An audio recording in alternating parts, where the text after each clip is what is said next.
Well, good morning. Thank you for joining this webinar from Biamp.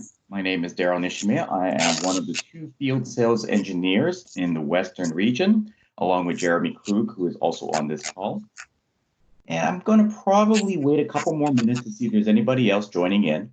But what we will do is we will start the recording. And also, if do you see my presentation on your screen right now? The one that just says cabling for QT? Perfect. Okay. So I'm going to go through this. I do have my chat window open, so I will take a look at any chat requests and during the presentation. And if you do have any questions, at the end we'll have a Q&A session where you can unmute your microphone and basically participate. But if you are joining in, I do not have the ability to mute participants as they are coming in. So if you could mute your microphone, I would appreciate it. And we'll probably be started in a few seconds, actually.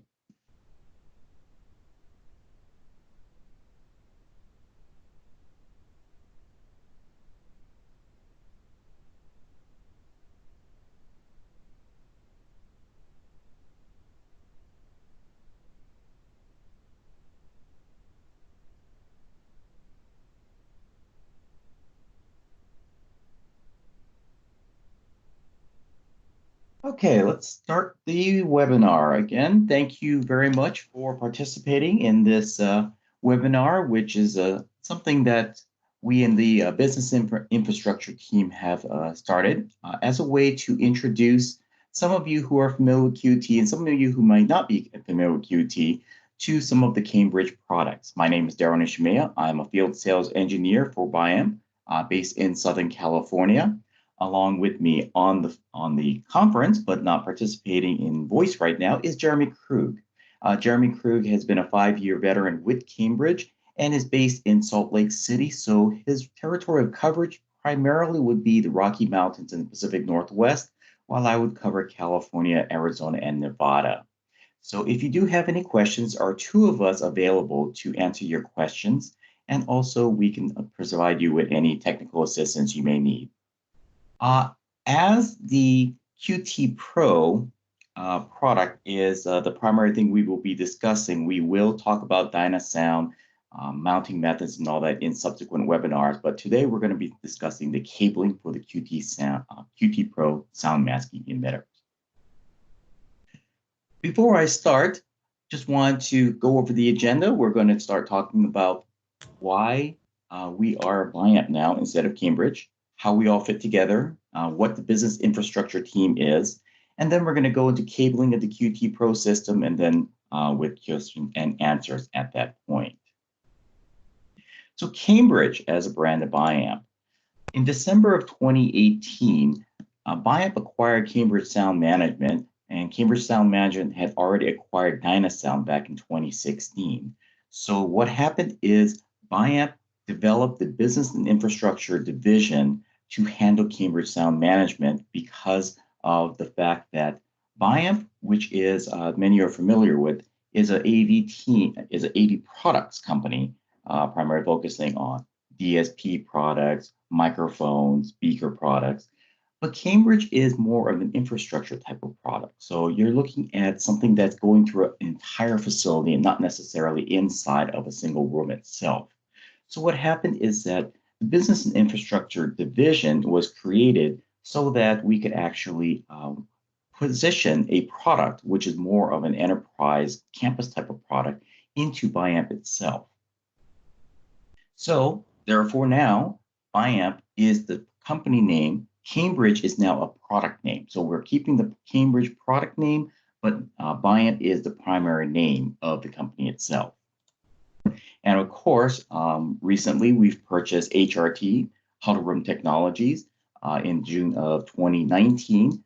Community loudspeakers and A-Part Audio were then acquired into the Biamp family. And there are a number of different products that we do have in the Biamp product line. So as I mentioned, the building infrastructure team, we're talking about sound masking. We're also talking about paging, which when you go into some of our other webinars, we'll also be talking about the Vocia voice communication system as well. So this is a quick look at all of the product lines that do fall under the building and infrastructure team. You've got your QtPro and Dynasound Pro, which is part of Cambridge. And of course, you have your Apart Audio and also Vocia. Vocia is your voice communication systems. QtPro sound masking. Now, we do have two different type of emitters.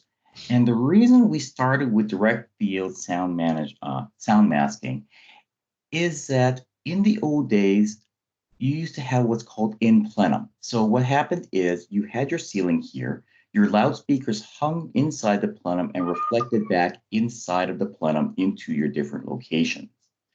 However, if you had an issue where this room here did not require sound masking, this room did, and this one did not, your in plenum one, depending on the construction of the walls, would actually allow a loudspeaker in this area, which is providing sound masking, to bleed over into these areas.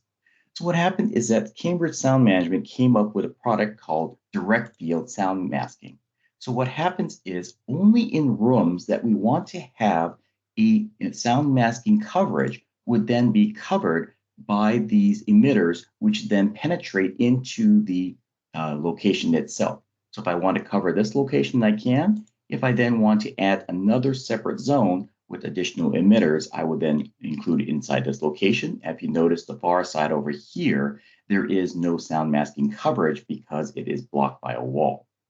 So what we can also do is in open office areas, which is indicated by the larger area here, I can actually have the volume level of this particular area louder than I need for a conference room, private offices, corridors, or other areas. So this gives you the best way to manage volume levels depending on the application.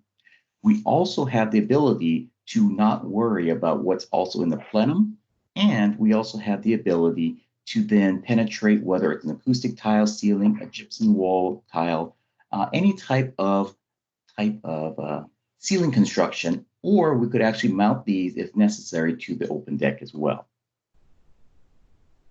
The QT family of products, these are active emitters here and processors. We do have small, low profile. These are 3-inch wide diameter emitters. They're very architecturally friendly, mounts to any type of ceiling. We do have a pre-tuned frequency spectrum designed to mask human speech. This is not white noise or pink noise. This is a specifically designed curve to mask a human speech. We are green spec listed for energy efficiency. I believe this is a UK consortium of companies that basically come up with low power ways or energy efficient ways to improve energy efficiency. RJ45 loop through category cable. This allows me to quickly and easily connect one emitter to another and also back to the head and location using standard RJ45 connections. And these are plug and play installation for easy configuration. We are definitely looking at an all-in-one acoustical solution for both sound masking, paging, and background music. Now, the standard emitter. This is what we've sold for very many, a lot of years actually. And the standard emitter is using 4-channel masking core technology. It's a plug and play installation. So what happens is you install your QT processor in your IDF closet or wherever you have it. And then basically the output of that would then go daisy chaining to each of the standard emitters. They are plenum rated. They do have a variety of mounting accessories as mentioned, and they do come either white or black in color. Although what you could do is pop off the emitter cover, paint them as necessarily, and pop that back on in case you need to have a custom color, for example. You do have 3 different types of processor options. The QT100 is a single zone, the QT300 is a 3-zone, and the QT600 is a 6-zone. Please note that the QT300 and 600 do have a web interface. You can program them via a browser, iPad, anything that connects to an IP address. If you put this onto the network, the QT100 is only programmed through the front of the processor itself. The QtPro standard emitter topology, you can basically have on the QT300, 3 zones, but 6 runs, because on the back of each QT processor, there's actually 2 RJ45 connections on the back, which basically have the same audio signal on a zone on the run. So you can adjust the level on a zone, but you cannot individually adjust individual emitters on a run itself. Maximum you can do on a standard emitter from the processor to the last emitter is 1,000 feet or 60 emitters, whichever comes first. We are using standard 8-conductor Cat5 cabling. So typically with the product that you purchase, they come with either 16-foot, 25-foot, or 30-foot cables, and then you create your own home run from the processor to the first emitter in the run itself. And as mentioned, we do have a total of 120 per zone, but it's split up to 60 emitters per run.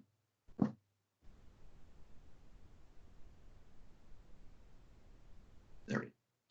Now, for those people that need to have paging or background music, what we then did was we created the active emitter. This does provide you with extended frequency response, the same connectivity on it, the same mounting capability on it, but it does give you approximately 17 dB of additional volume versus the standard emitter.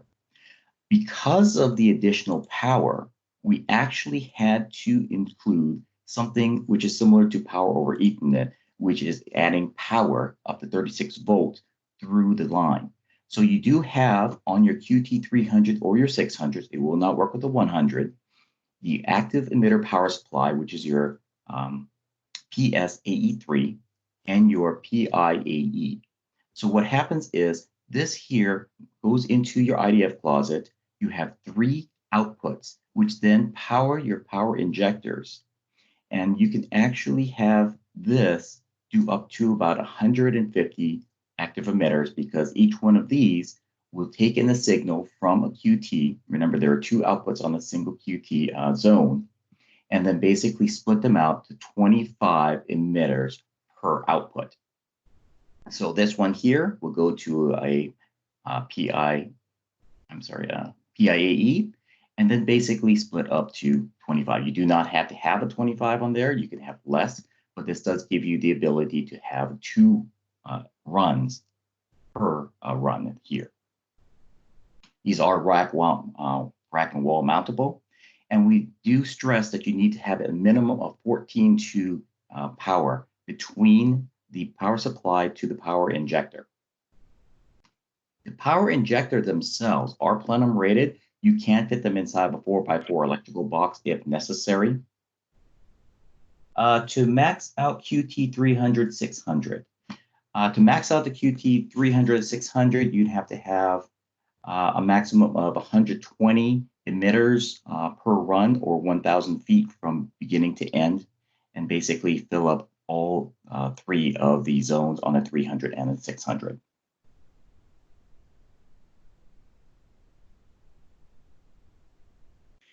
So if you look at the wiring pattern for an active emitter, for example, as I mentioned before, on a standard emitter, you're basically going from your control processor directly to your emitters.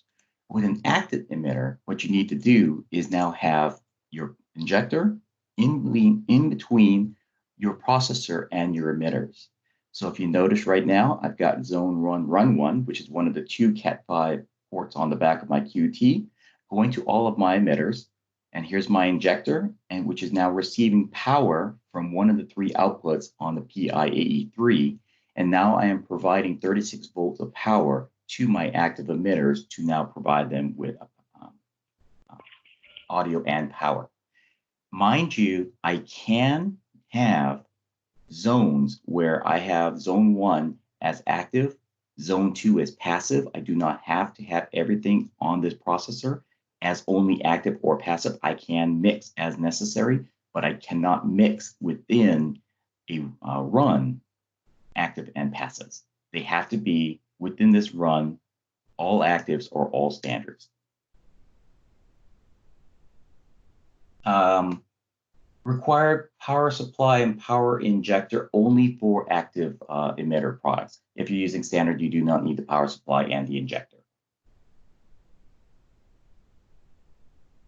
It is important to realize that when we put these active emitters in, you still have a 1,000-foot limitation. However, the limitation is now from your injector to the furthest emitter is 400 feet.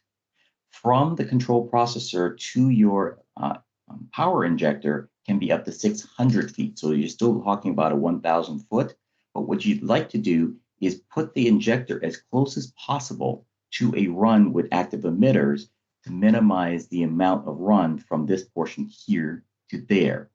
We've had some customers where they want to put the injectors inside of an IDF closet, and the 400 foot then became a point of concern because you are now going through the ceiling, through the locations, and using up your 400 feet. So optimally, you'd like to put your power injector as close as possible to your active emitters, have the run between the control processor to the input of the injector be your 600 feet, and then now you have 400 feet maximum to then install your active emitters as necessary.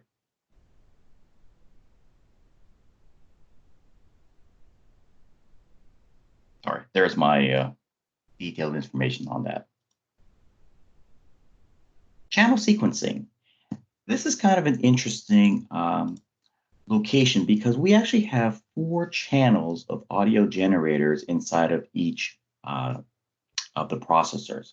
And the reason we do that is primarily for comb filtering and reducing any emitter interference when you have a large installation. What typically happens on standard systems is they're all running the same audio, which means that if you have a, for example, you may get comb filtering where some of the audio from this emitter here are interfering from this one, and basically you're getting phase cancellation and dropouts.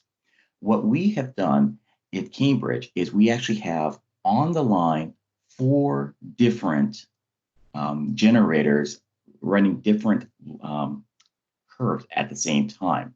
So for example, when you're running them in a, let's say you're running 4 emitters off of a zone, for example, your first emitter will be A, the second one will be B, the third one will be C, and the next one will be D. When you connect to the second the output on the QT, we actually change it to C, D, A, and B. What that does is when you're doing installations, it reduces the chance that I'm going to have multiple A's in close proximity to each other to do comb filtering. Oops. There we go. I should probably get rid of some of this animation here.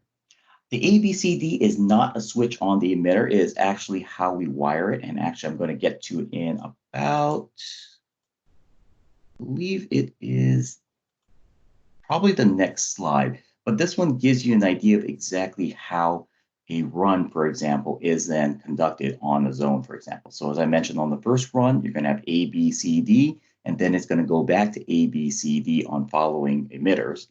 On the second run for a zone, it starts with C, so C, D, A, B, C, D, A, B, C, D, as such. So this is exactly how you're going to have it. I really should get rid of some of these animations here because I think I'm out-talking my animations here. Sorry about that.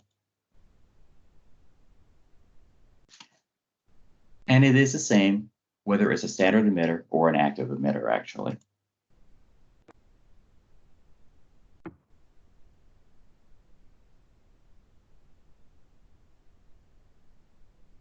Sorry about that.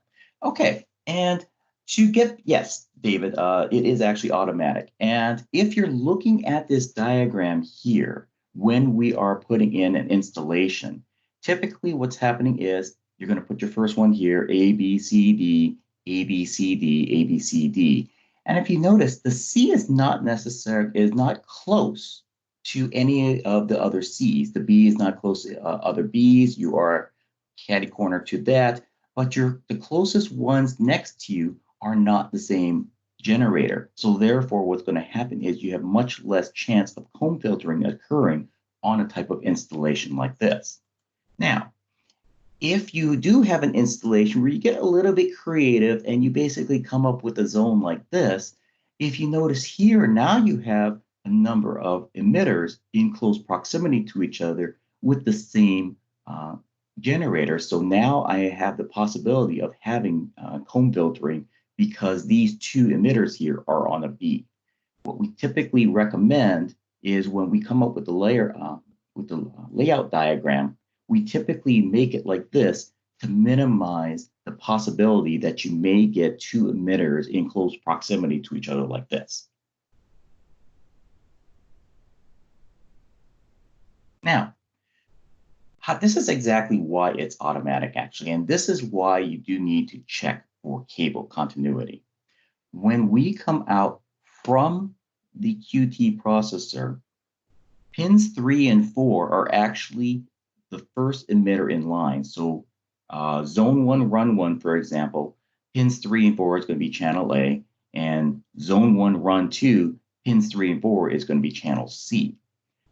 This is standard 568B, but what happens is inside the emitter itself, what's happening is it is now going to be switching the pins.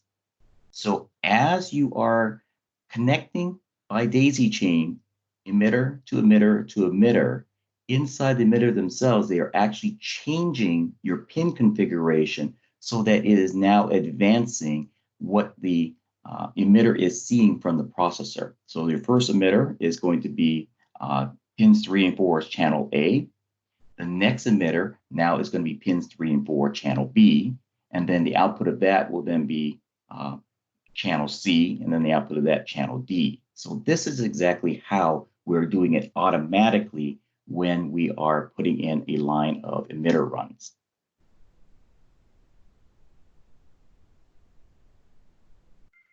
Please note that you do have to put the connection from the processor into the input and then out the output. When you switch these two, you then start having an issue with this and you will start having problems. You'll probably start reversing the order. Instead of A, B, C, D, it might be A, B, A, and then going backwards or something odd like that. But you do want to make sure that your technicians do go input and then output. As I mentioned, you do want to have standard 568B. We do not want to have any type of crossover cables or anything like that. You do also want to make sure that you do cable testing on all the cables in between them, especially if you're trying to do any troubleshooting. The primary problem that we have is the cables aren't pushed in completely or something is bent and you've got a problem with the cable. So therefore it's not either passing audio or the cables are not in the right location for 568B. And then something is odd on the configuration. Please double check your cables before installing it. It will save time on troubleshooting.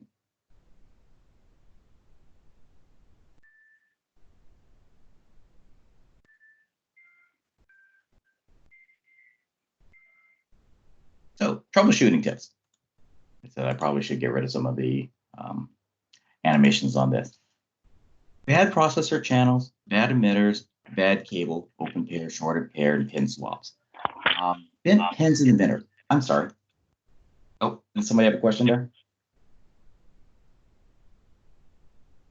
Oh, okay. So the reason why we put bent pins in the emitter caused by junk is sometimes people will put the emitter in your back pocket as you're installing them. Sometimes you'll have a screwdriver or a tweaker or something like that inside there, and basically it'll damage the emitter pins because the screwdriver has contacted it. So please note that in all the time we've been doing this, less than 1% of the time it's a processor, less than 1% of the time it's emitter. The majority of the time is cabling issues. We have rarely found problems with the equipment. It's almost always either on the home run or any type of short connections in between emitters. So that's why we always recommend that you test your cables during before installing it into the emitters to make sure that your troubleshooting is significantly less at the end. The first 4 rule, as I mentioned before, we do have 4 generators inside the QT processors. What we want to do first is listen. If you have a processor run and you have 4 emitters in a row, and all 4 of the emitters are currently working, then this tells me one thing, that your processor is working and your home run location from your processor to the first emitter is functional. So this eliminates this processor and your home run zone as possible problems. If you then find something happening after this, then we can start doing troubleshooting. However, if you find that one of the first 4 is having an issue, most likely it is this run here that is connecting the processor to the first connection of your emitters. That's the issue. So you want to double check this and troubleshoot that before then proceeding on with double checking emitters or anything else.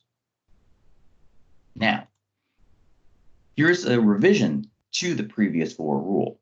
If you've made sure that your processor is fine, your home run is fine, and your first 4 are working, however, this one is not. What you then want to do is double check what you have on your run. Because if this one is not working, and this one's not working, and this one's not working, and this one's not working, most likely what you're doing is 1, 2, 3, 4. You're now looking at the connection here, because most likely the connection that is, let's say that's B, for example, if it's run 1, you may have an issue with the output of this with pin B, or with pins, I believe it's probably 3, 4, or something like that. Jeremy, which one would it be on the output of B if I have this? That's just a rude quiz question. I believe that would be pins 5 and 6. Yeah, I was thinking 5 and 6, but I wasn't 100% sure there. So, but typically what's happening is when we have a problem like this, it is not this emitter. It's usually not the previous emitter. It is 4 back that your emitter is going to be the issue on that. So this is why we call it the previous 4 rule. So if you're finding out that you've got an emitter problem here and it does carry through, most likely it's the cabling to this emitter, the output, that is actually your primary issue. So you can also double check this by swapping this emitter right here to make sure that the solution clears up. But as I said, 97% of the time it's a cabling issue, 1% of the time it's the emitter.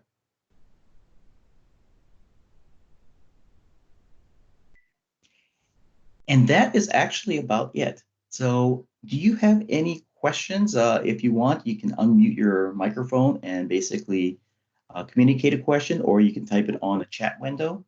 But I just want to make sure that you're understanding exactly how to troubleshoot the QtPro system, the emitters, and any type of installation you may have.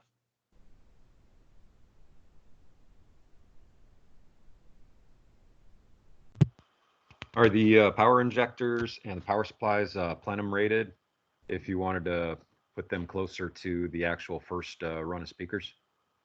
Power supplies are not.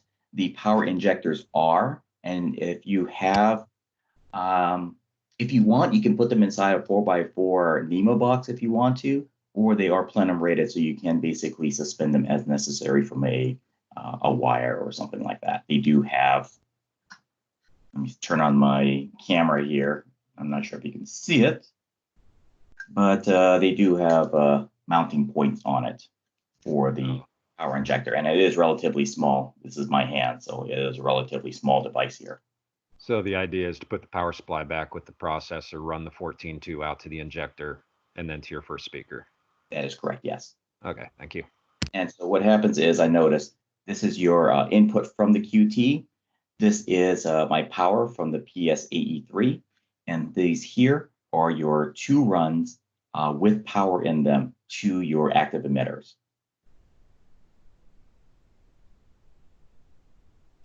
Cool. Let's think here. Can the processors be daisy chained? They are actually independent of each other. You can actually connect a single paging input to multiple using a distribution amplifier or something, but they do not communicate with each other. You can actually see them individually by typing in a web address, for example, and then pinging individual processors, but they do not communicate with each other necessarily. Can you talk about control integrations such as Crestron for controlling zone mute, etc.? Graham, if you send me an email, we do have a document that does show all the commands that your programmers can use. Everything that is on the web page for programming is controllable via Crestron. So all we have to do is send that document to your Crestron programmers, and then they can basically ping and change and send communications to the processors as necessary. So we do have a document that does show all of the commands that are available for Crestron. I can jump in on that one too. Usually what will happen for a Crestron control is they of course, the programmer always wants to control everything, but realistically, what you would control is on a zone by zone basis. You can reach in and query what the current volume level is, change the volume level to something else, and then change it back to the original volume level if you needed to, say, temporarily turn down or turn up. That's kind of the most common usage for any kind of third-party API control. They don't need to reach in and change the tuning or things like that. That's more complex than it needs. I think it can be done, but usually it's just that basic usage. Just so you know. Okay. What type of room volume control is available for the emitters with audio to paging purposes? Okay, Troy, are you discussing inside of a room, or are you controlling the volume into the processor itself? If you're talking about inside of a room itself, we do have volume controls. Oh, inside a room. We do have volume controls. Trying to forget the part number. RM3s, if I remember correctly. QTRC2 and QTRC3. RC3, sorry. Thanks. And then those do give you the ability to control up to 8 emitters. So you can take that. It's all good. That's what happens when you have your Apple Watch and you move your hands too much. But you do have the ability with the RC3 to then put that inside of a room and then control emitters inside of that. It does, if I remember correctly, take the place of one of the emitters. So you will have to take that into calculation.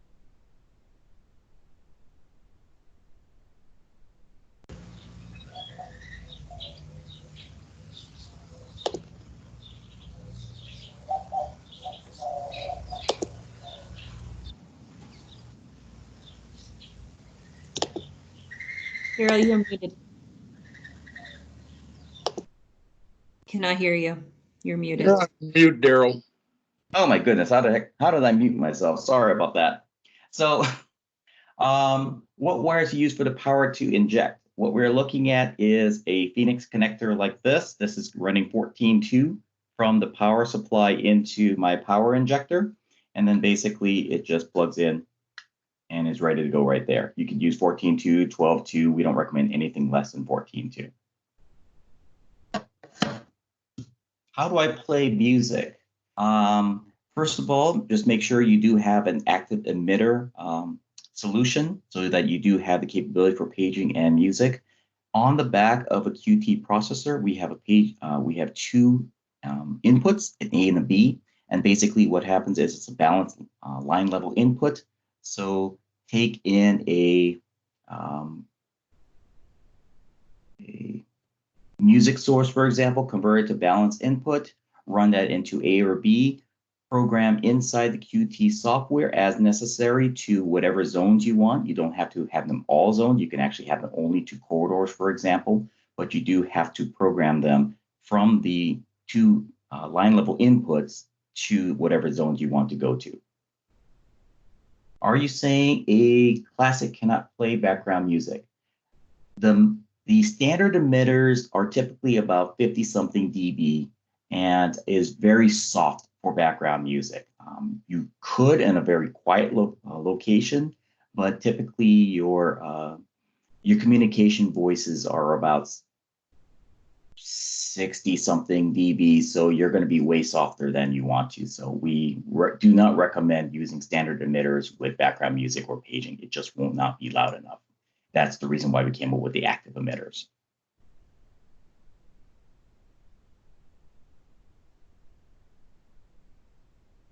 Any other questions? My customer wants to control music from his computer. There's two ways of doing that, but primarily what you're going to do is control the music input into the Qt processor itself. For example, in the past, I've used the Mood Media ProServe, which is an ASCAP BMI compliant music player. And what happens is you go on to the web page and control the input and output of the ProServe into the processor itself. So what you're doing is, without having to keep going to the Qt all the time and modifying that, if you're trying to control it from a computer, you can either ping the Qt processor and adjust the paging A or B input, or you can adjust the output from your music source into the processor itself. So it's your choice. Send me an email and I will send you the information, John.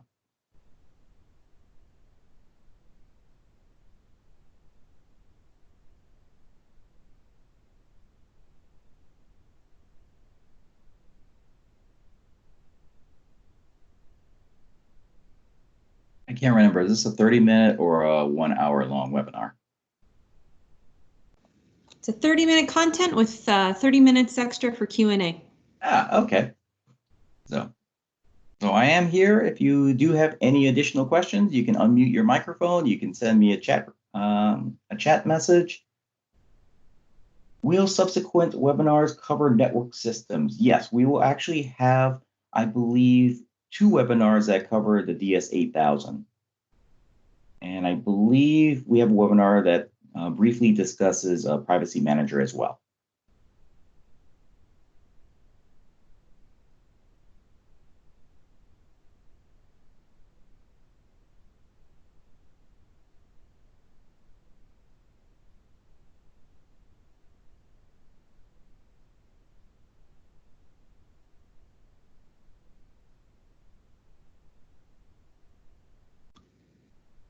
And if there are no additional questions, thank you very much. I appreciate your time. If you do have any questions, please feel free to reach out to myself. My name is Daryl Nishimiya. I'm a field sales engineer for Biamp, and I appreciate your time. Oh, I'm sorry. Here we go. There's a few other questions.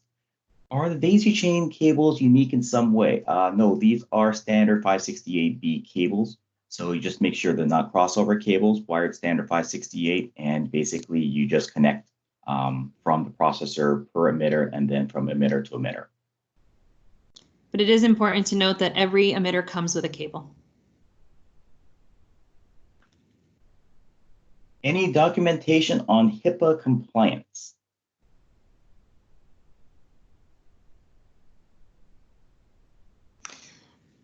Nate, this is Kim DiNardo. I'm the Western Regional Manager with Biamp. I can send you some information on healthcare and HIPAA and HCAPs that may be beneficial.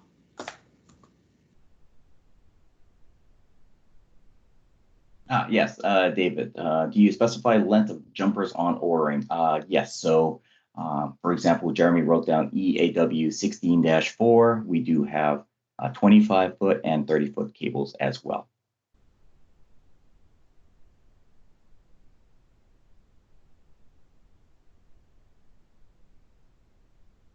And Jeremy and Todd are very quick at typing. Mm-hmm.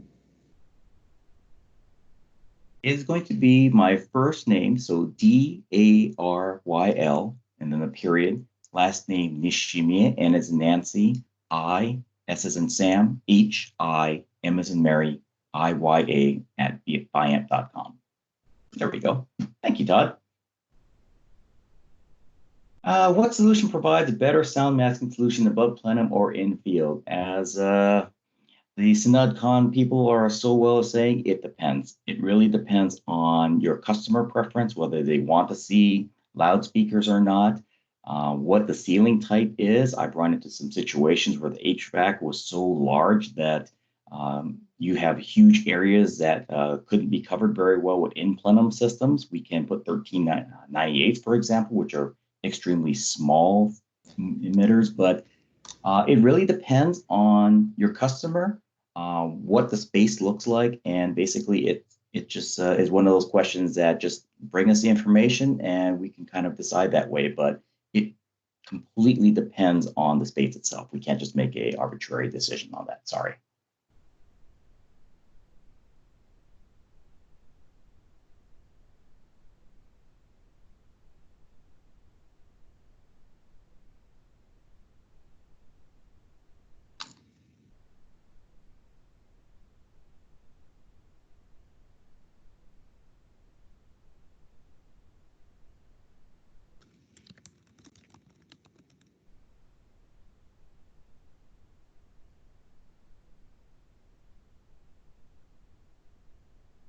Well, I tell you what, I will stay on until the full hour is over. So if you need to, you can hop off if necessary, and I will stay on until 12 o'clock Pacific, 1 o'clock Mountain.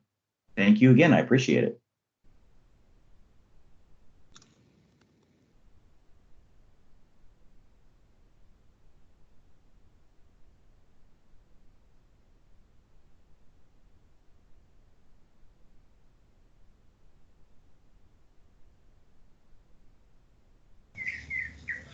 Daryl, not really a question, more of a comment. I think you are awesome. Oh, thank you, Matt. I appreciate that very much.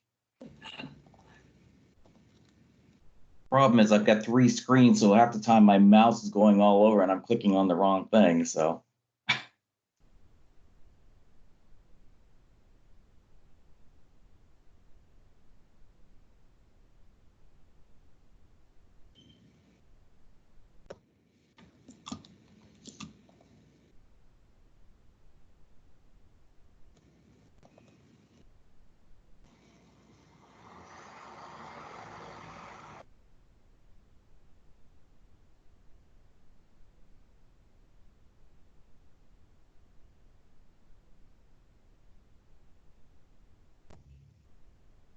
Daryl, if I could add one more comment, I also think Todd Silva is awesome. Todd is awesome. I feel a little left out. Well, you know, we love your buttery voice with your RCA microphone right now, Jeremy. Jeremy is awesome, and his microphone collection makes all of ours look embarrassing. You forgot the boss. Kim is always awesome. Hey, Daryl, can we end the recording? Because I'm going to use this. Yes. Thank you.